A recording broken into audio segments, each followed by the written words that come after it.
Dzina la Tati ndira Mwana ndira Mzimu Woyera. Amen. Moni abale ndi alongo. Lero takumananso lachitatu pa 9 Novemba chaka cha 2022. Mumpingo wathu pa 9 Novemba paliponse timalemekeza tchalichi yayikulu, the Laterano Basilica, the dedication of the Laterano Basilica. Itu ndi tchalichi yoyambirira ya Akristu, tchalichi imene imaonetsa umodzi wathu, tchalichi yomwe ndi nyumba ya apapa, tchalichi yomwe imaonetsa kuti nyumba mwa Mulungu timapezamo zabwino. Nyumba muno ndi mwa Mulungu, mokumbutsa ku paradizo. Koma koposaposa chaka cha tsiku la lero, polemekeza tchalichi imeneyi, timafuna tikumbutsane kuti matupi athu omwewa ndi nyumba yayikulu ya Mzimu Woyera. Monga timasamalira matchalichi omangidwa ndi manja komanso oneka ndi maso, chimodzimodzinso tisamale matupi athu popeza kuti ndi kachisi wa Mzimu Woyera. Mawu oyamba akuchokera m'buku la mneneri Ezekiel mutu wa 47 ndime 1 kulekeza 2 kudzawerenganso 8 kulekeza 9 ndi ndime ya 12. Amene akutiwerengera mawu oyamba ndi Mr. Kenneth Leo Potani, a Catholic Men Organization kuchokera ku Mtima Woyera Parish mu Archdiocese ya Lilongwe.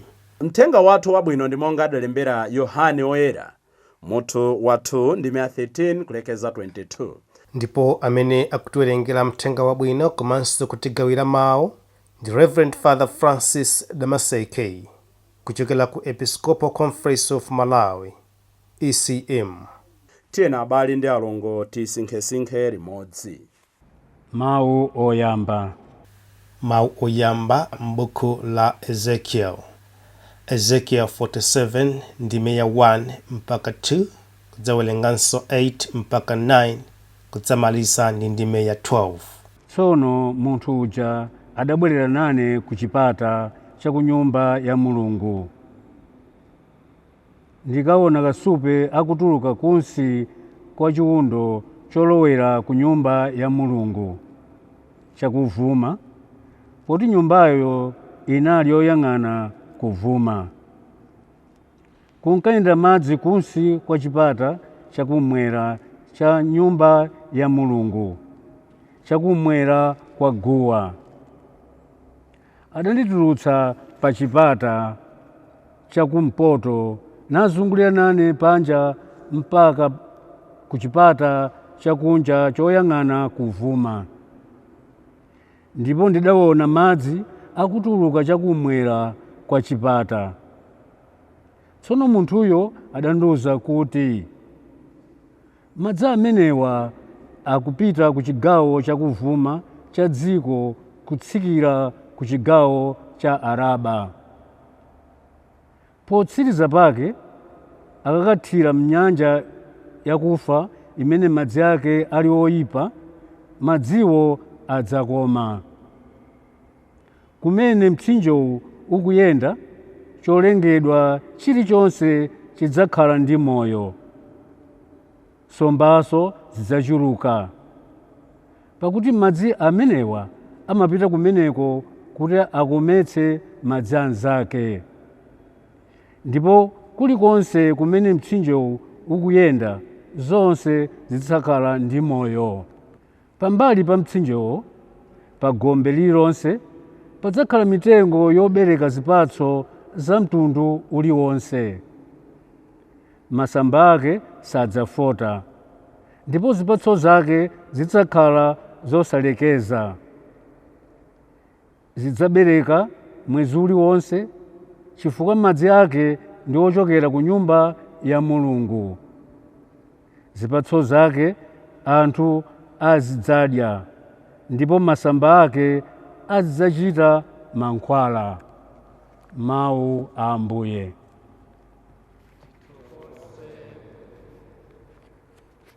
Ambuye akhale nanu. Mawu mu uthenga wabwino monga adalembera Yohane Woyera.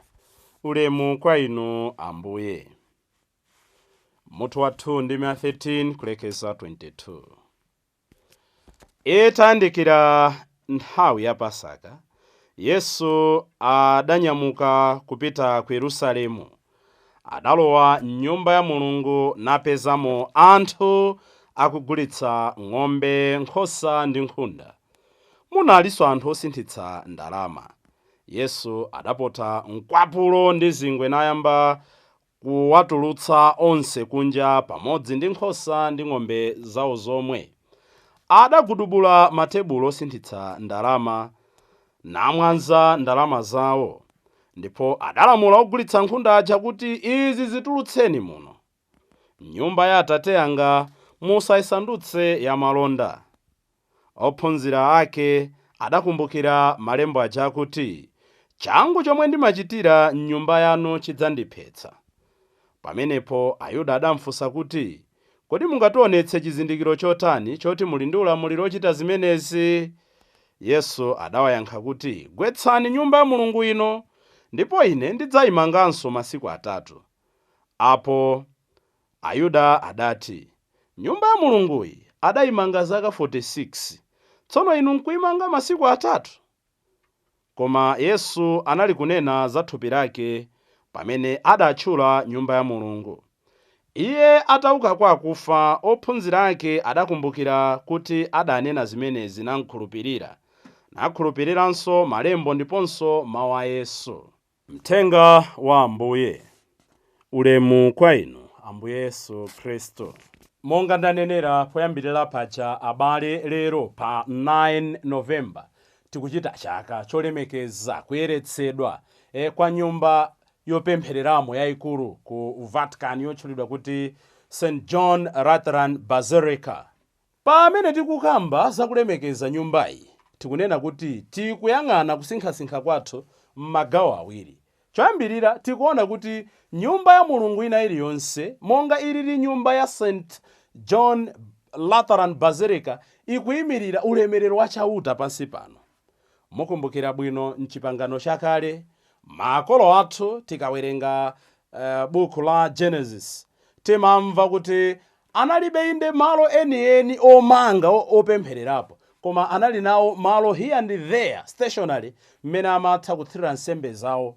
So anali ndi malo ngati ku Bethel, ku Gilgal, malo ngati ku Sinai, kumene amakapereka nsembe zawo. Chimodzimodzi makolo athu ifeyo kwathu kuno timamva anali ndi designated areas mmene amakathirira nsembe zawo, kandi pasi pa mtengo timanena makolo amapereka nsembe zawo ku mizimu yawo. Anali ndi malo amene amakaperekera nsembe zija. But the point is, pamene Chikhristu chinali kukhazikika, makamaka Ambuye Yesu atauka kwa akufa, tikumbukire chimenecho.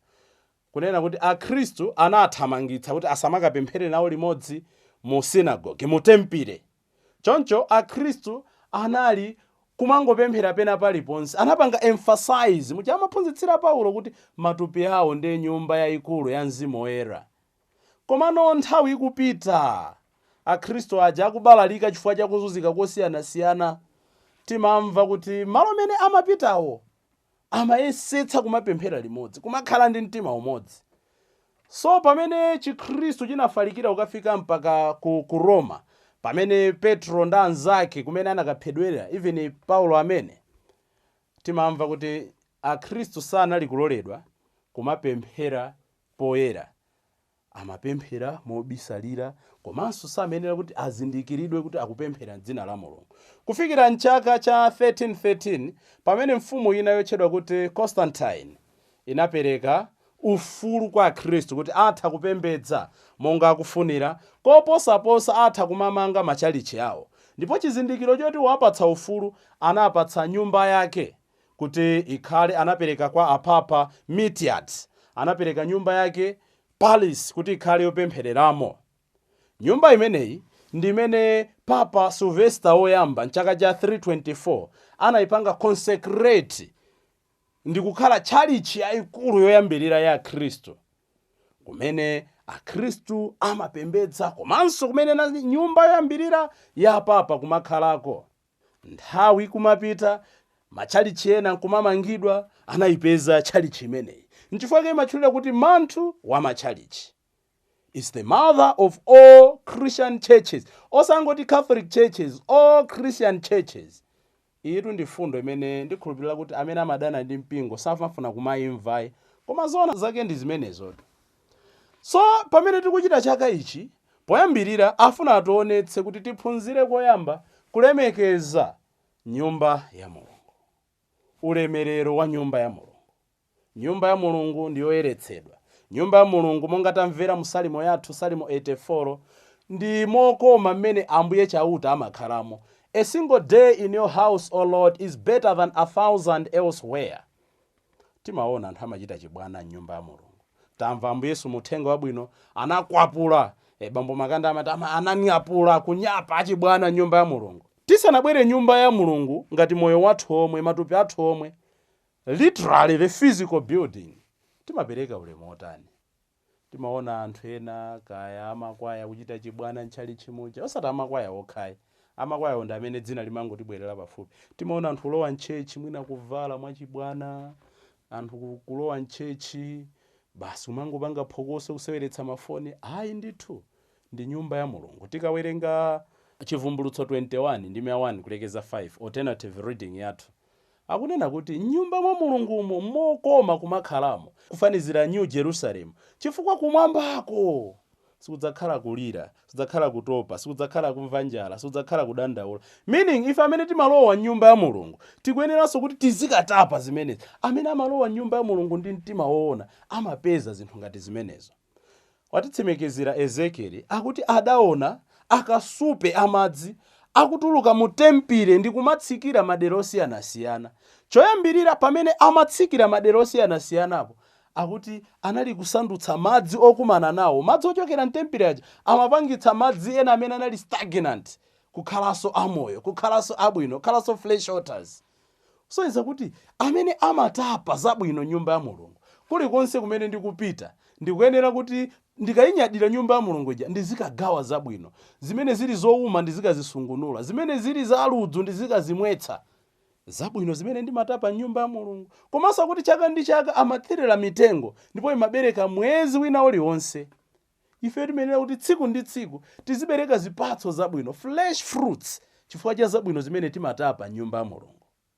Komatu koposaposa nyumba ya Mulungu imene afuna itikumbutse lero ndi matupi athu monga amatuzira Paulo. N'chifukwa chake Ambuye Yesu anagudubula matebulo a anthu ochita malonda nyumba ya Mulungu. N'chifukwa chake Ambuye Yesu anakoza mkwapulo a anthu amene amachita malonda nyumba ya Mulungu. Lero tunkutheka kuti nyumba mwanga, mu mtima mwangamo mujati manena kuti Ambuye bwerani, bwerani mulowe nyumba ngayi. Mu mtima mwangamo nkutheka lero mwadzadza malonda, osangotiso malonda kukadakhala kwathu ngati dzimalonda kapena vimalonda. Mwadzadza malonda osiyanasiyana.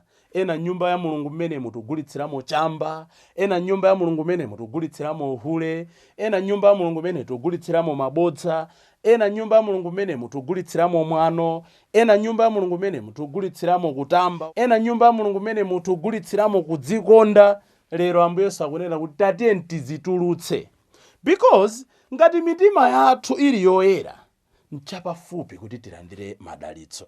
Mulungu kwa munthu amene amaphatana naye samachita kusowa kuti apemphe kuti ndisowa chakuti. Mukumbukire lolemba lapitalo tidaona nkhani ya mzimayi okhota nsana amene anagwidwa ndi mzimu oyipa kwa zaka 18, koma chifukwa amakhala nyumba ya Mulungu usana ndi usiku sanaswekere kunena kuti chosowa changa ndi chakuti. Ambuye Yesu anangonena kuti mayi masukani.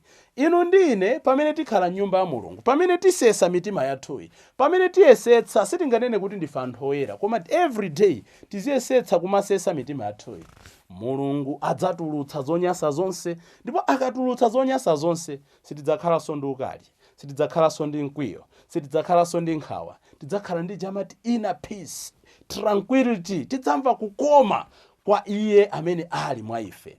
Tapempha Ambuye pamene tikulemekeza tchalichi yayikulu, manthu wa matchalichi St. John's Lutheran Basilica, tipemphe kuti moyo wathu omwewu ukhale oyera, moyo wathu omwewu ubereke zipatso monga madzi ochokera mtempile aja amayeretsa komanso kukometsa dziko.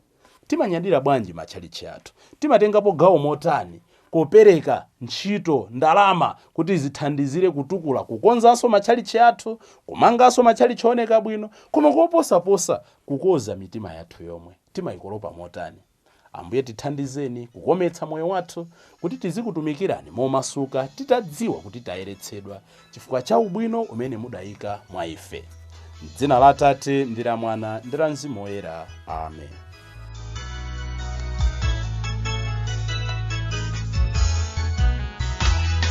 Tiyankhuleni